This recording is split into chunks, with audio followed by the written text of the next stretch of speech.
Are you struggling to get your miters cut as perfect as this one? Even though you have tuned your miter saw or maybe your table saw?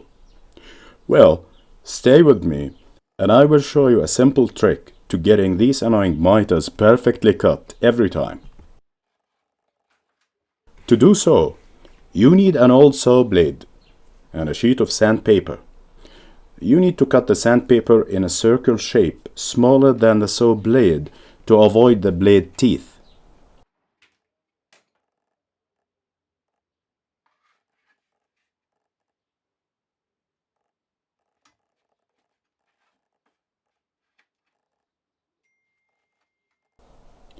Once this is done, clean the saw blade with denatured alcohol to remove any residue.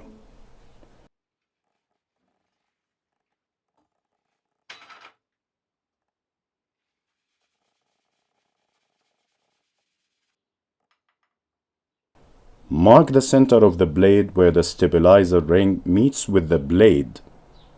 Of course, you should not attach the ring directly to the sandpaper. Use double-sided tape to cover most of the blade surface. Once done, peel off the other side of the tape and attach the first sandpaper sheet. You can use different grit size of sandpaper. I'm using 180 for fine and 60 for coarse. Use a roller to flatten the surface and make sure no air bubbles are trapped within. Otherwise, you will have them printed to your wood later.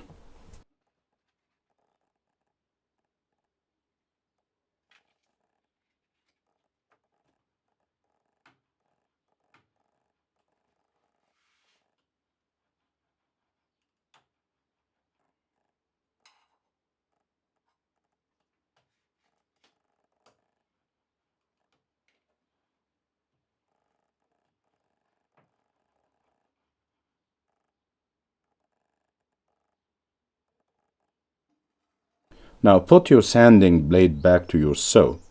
Tighten it and ensure it is plumb with the tabletop.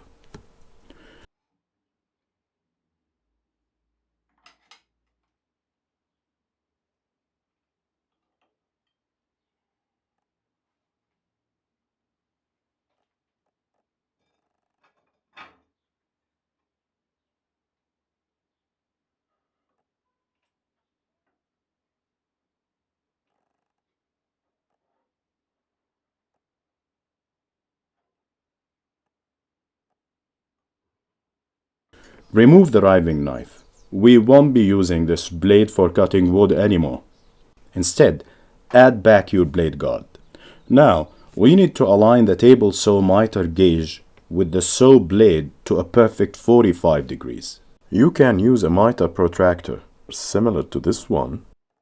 Remember that this is a 135-degree angle between the miter gauge and the saw blade when using this setup. This is safer than doing it another way. Another method to align the miter gauge is by using a square and a 45-degree combination square together to get the 135 degrees.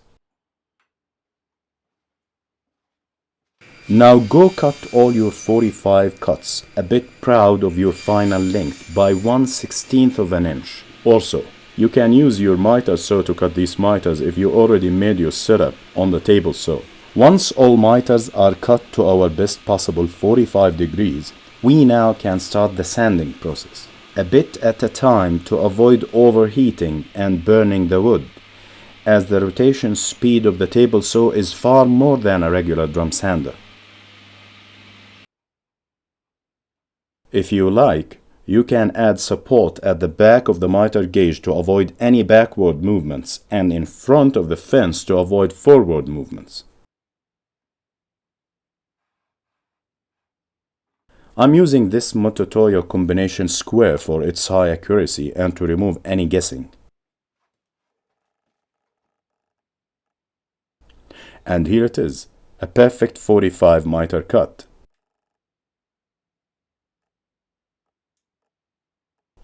And this is the back of the picture frame that I have completed few days ago, with a perfect 45 miter cuts. By the way, this black line is not a gap. It's a slight burn in the unforgiving maple.